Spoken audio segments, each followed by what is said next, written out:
so in today's video for Core 1, HSC PDHPE, we are looking at the next dot point, which is a growing and aging population. On the left-hand side of the syllabus, we're going to cover things in this video such as what healthy aging is, the fact that there is an increased population living with chronic disease and disability, the demand for health services and workforce shortages, and the availability of carers and volunteers. On the right-hand side of the syllabus, we need to assess the impact of a growing and aging population on the healthcare system and services, health service workforce, carers of the elderly, and volunteer organisations. Let's go.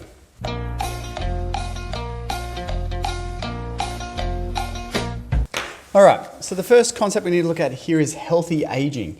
And very simply, I've tried, this is like my definition, right? There's not actually an official definition for healthy aging, but very simply, what we're looking at here is making smarter decisions when you're younger, so like even from your age group now, so that as you get older, you don't have like a major list of disease and illness and issues that you need care for, okay? So I'll start with this. Aging that is free of illness, disease, and reliance on care. Able to maintain independence and be physically and mentally capable elderly citizens, all right? Now, I'm not sure what your grandparents' situation is like, okay? But I'll just talk about my grandparents. I still have my two grandmothers, so I have Grandy and I have my nanny, all right? And then both of them had partners, and they were both called Pop. I don't know why these two got special names and these two were just Pops. Anyway, so on my mum's side, I've got Grandy and I had Pop. Grandy lives in a, for want of a better term, a granny flat at my auntie's house. She still maintains her independence. She still drives a car. She still, goes out shopping, does all the things that she needs to. But she obviously needs a little bit of help every now and then, and she doesn't like traveling large distances, okay? So, and the other good thing about Grandy is that at this point in time, she doesn't have any chronic illness or disease, right? And she's approaching 80, all right? So she has successfully, healthily aged, all right? Good job. Pop, on the other hand, who was her husband, unfortunately passed away in 2000 and, let me work this out, 11 with dementia and Alzheimer's. Now, he was in a high care facility for about 5 or 6 years with dementia and Alzheimer's. He got moved to the facility because he was basically a danger to himself and a danger to Grandy at home. They were basically finding him in rooms of the house holding various objects, and he would have absolutely no idea what he was doing there, why he had them, and it got to the point where he didn't know who Grandy was, like his wife, his partner for like 50, 60 years. All of a sudden he looks at her and doesn't know what it is.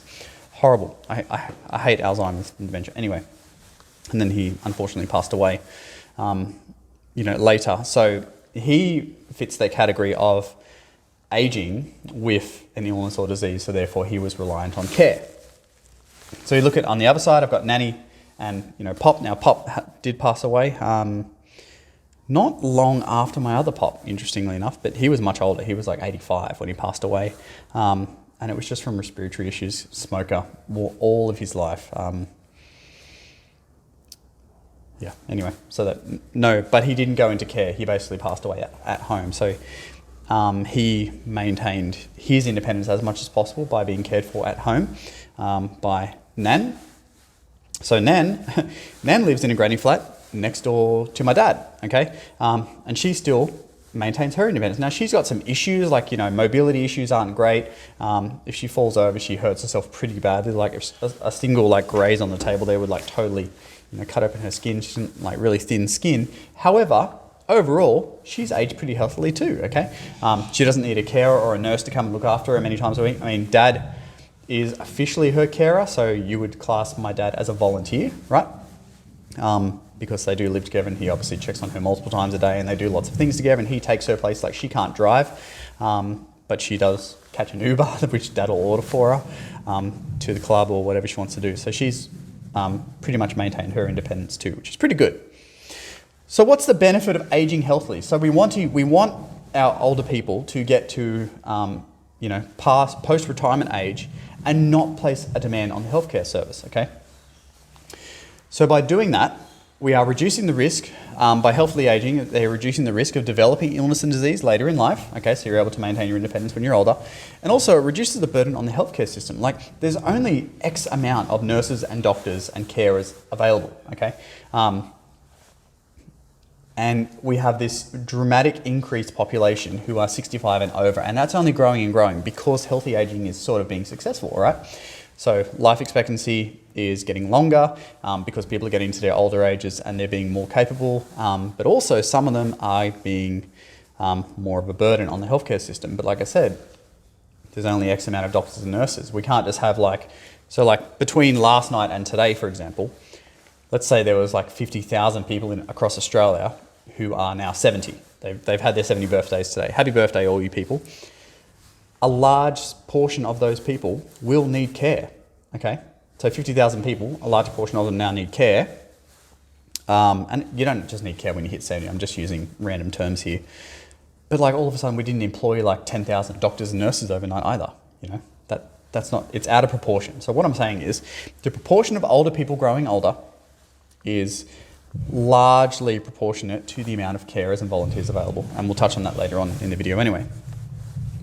So because of this concept, the government encourages smart health decisions when we're younger to avoid losing our independence due to poor health issues when you're older. And another way is that it enables older Australians who are healthily aged to remain in the workforce, okay?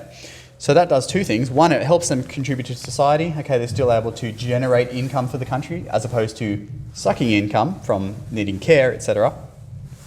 And then because they don't need care, they're also reducing the burden on the healthcare system because no one needs to look after them. So healthy aging is a very, very important concept and we are trying to achieve it. Now, before I touch on the next point, there is something I need to mention. So the next dot point is increased population living with chronic disease and disability. That has been in the syllabus for forever and a day. The latest statistics show that currently, due to the amount of people that are healthily aging, there's actually a less proportionate of people who are living with chronic disease and disability over 65. So I'll rub all this off and I'll write up the notes for the next dot point, but you need to understand that if you are writing a response for it, you need to mention that actually the statistics are now showing that there isn't an increased population living with chronic disease and disability, which is a little bit confusing, but we're still going to teach it anyway. That's healthy aging.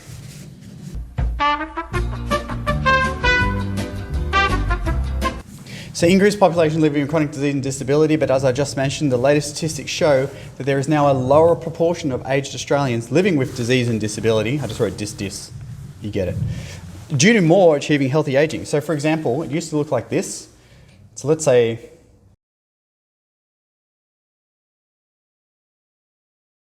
I know I've done the graph around the wrong way. I'm sorry, I should have done the 5 years ago first and then the now afterwards, but you get the picture, right? If this is 100% of all elderly people, it used to be there was a small proportion of those people who were living disability free and able to maintain their independence and work in the workforce, blah, blah, blah, blah, blah, blah. And the large proportion of them had some sort of illness or disability which they required daily care for. These days, however, you can see that it's lessened.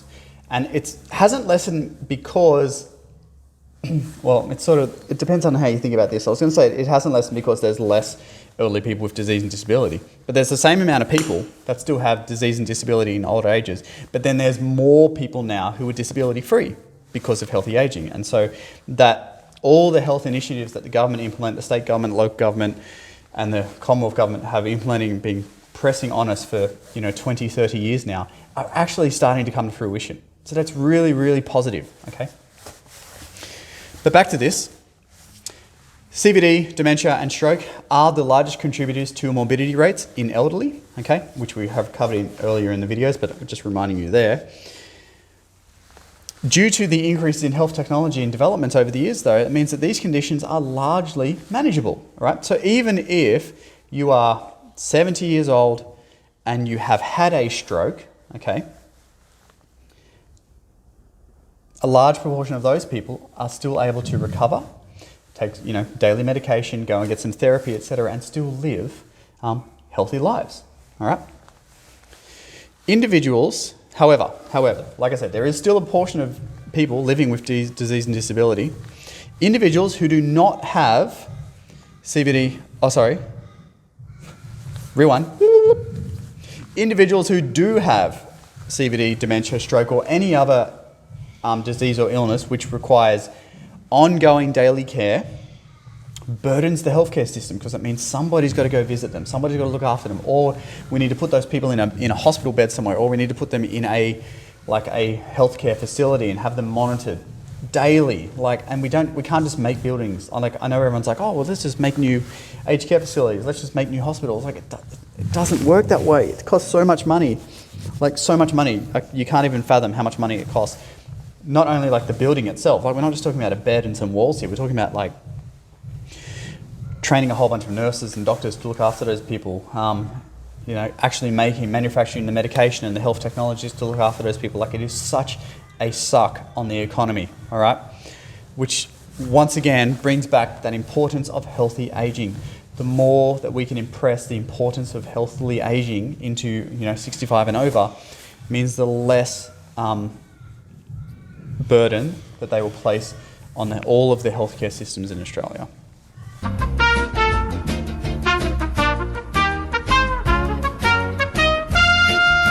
All right, so the demand for health services and workforce shortages, okay? So the growing and ageing population means that the healthcare system in Australia has to increase rapidly, all right?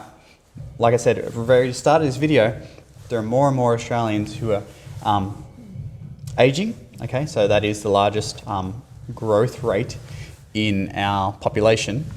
And people who are aged 65 and over are the largest consumers of health services, okay?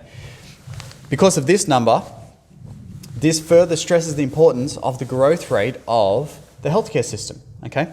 So, 10 years ago, if there was X proportion of elderly Australians who were 65 and over and requiring health services, and that was already the largest demand, all of a sudden you increase that number of elderly people, but the facilities when's the last time you can think of a hospital being built or an aged care facility being built, okay, to house more people? It doesn't happen.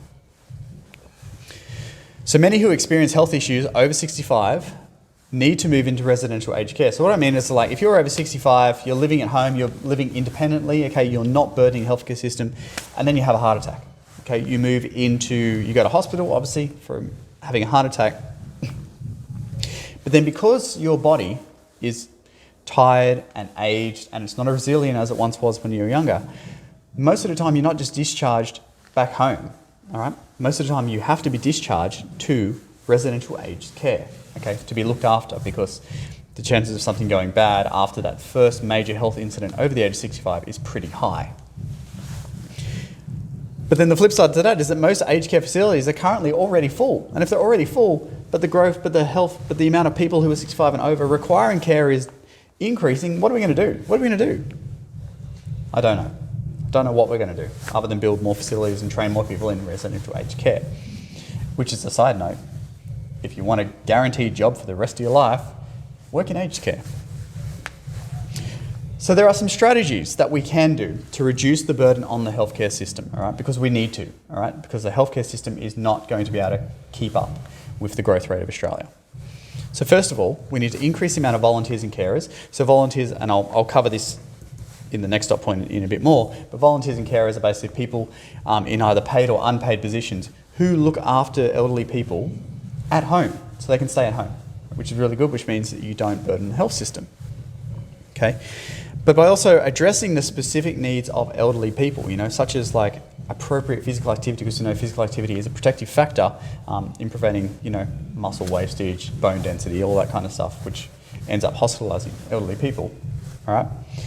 They are two very common strategies to reduce the burden on the healthcare system, all right? And I added this third one in just to really tie in the theme of this whole video, because I feel like I'm repeating myself, and that's okay, as long as you understand this concept, is that by achieving healthy aging, okay, if you achieve healthy aging, you can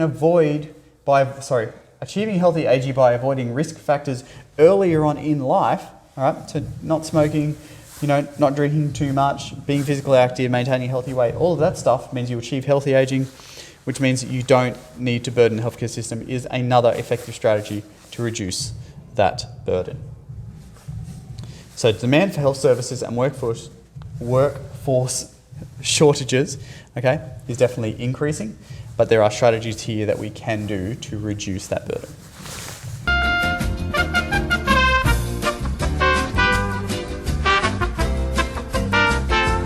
I'm going to need to do 2 screens or 2 boards for the availability of carers and volunteers, which is our last point we need to cover. So volunteer organisations greatly reduce the impact of the growing and ageing population by assisting the elderly to remain at home, okay? So it's one thing to have formal care at home, which, you know, does place a burden on the healthcare system, but not as much as if having to have formal care at a facility.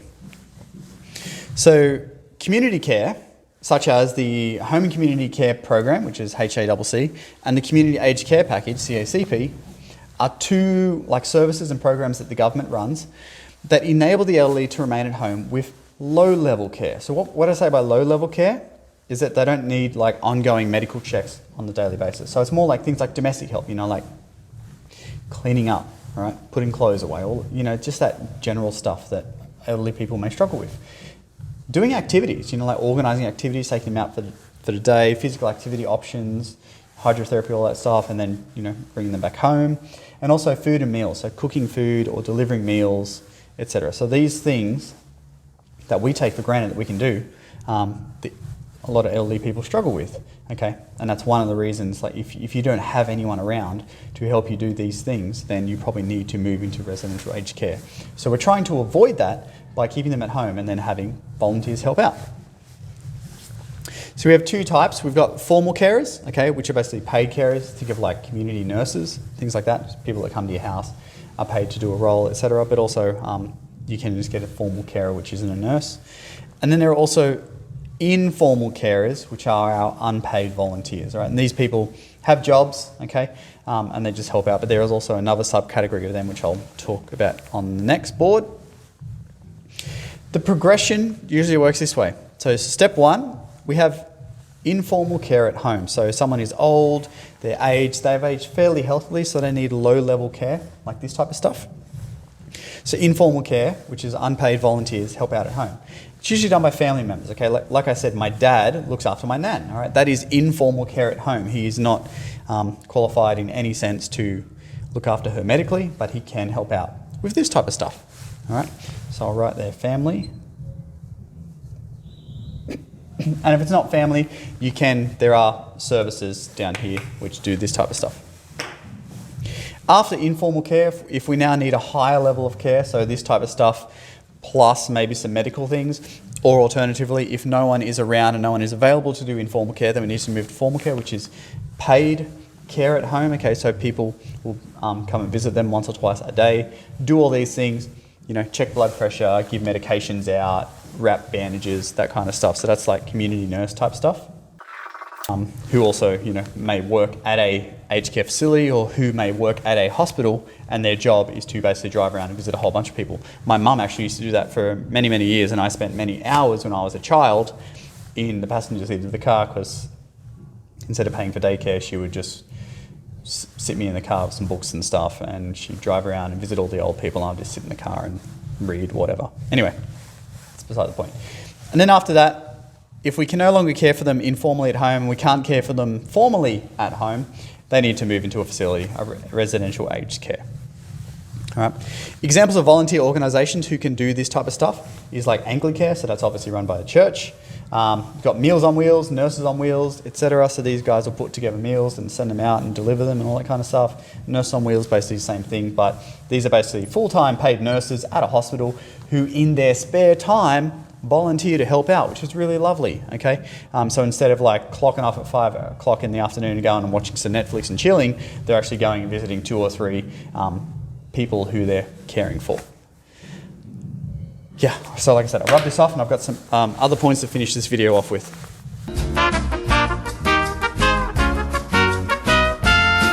All right. So due to the growing and ageing population being that, so remember it's growing and ageing population, we have a growing number of people who are 65 and above, and a large number of informal carers and volunteers being 65 and above themselves, okay, means that in future years, okay, it's going to add further burden to the healthcare system because a large portion of the current carers and volunteers will also need care.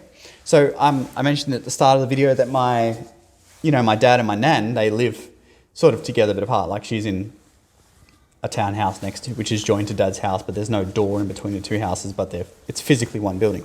Anyway, so like my dad is, 56, 60, 62, I'm sorry, no. What did I do wrong there? 67.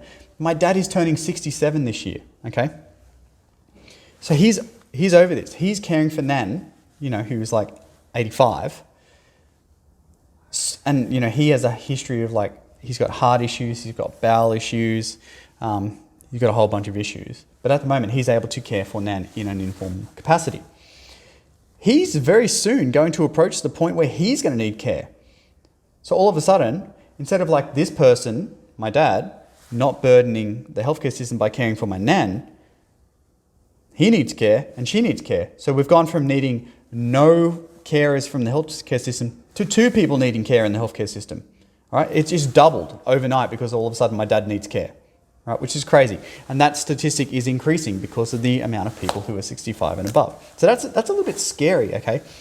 Which basically means it's a call to arms for young people, myself, my wife, our generation, but also you guys, to start doing some informal care, all right? Otherwise, there's going to be a whole bunch of people in 20, 30 years who, while may have achieved healthy aging, they need some low-level care because they're just old and no one's able to deliver it. And if you are 75 years old and you have no major health issues, okay, but you struggle to cook a meal and therefore you don't cook a meal and therefore 3 or 4 days goes past and you haven't eaten, you're probably going to die, which is really scary. So all of those people who, while are completely healthily on paper, they still need help doing stuff. And if no one's going to help them, then bad things will happen. So volunteer organisations are in a high demand for workers due to the growing ageing population, which, as I've mentioned many times already, helps reduce the burden on the healthcare system, okay? The final thing I wanted to add, in case you are unaware, because I've mentioned it a few times in the video, but I never prefaced it, is that residential aged care is publicly funded aged care facilities, by the government. So taxpayer money goes into it, facilities are bought, pays the doctors, pays the nurses, etc., looks after the people. There are also, however, private aged care facilities, but they are very, very expensive. So obviously publicly funded ones means that there is little cost to the families to have their loved ones looked after. But there's waiting lists, etc., etc. Private facilities cost a mozza to put your loved one into that facility, but generally same as private and public healthcare. Private ones have minimal waiting lists. However, at this point in time, both facilities, whether you're private or public or residential aged care, they're pretty much full anyway. So whether you go this route or this route, there's still going to be a waiting list. Yeah. So that's the end of the availability of carers and volunteers, and that is the end of a growing and ageing population video. Thanks, bye.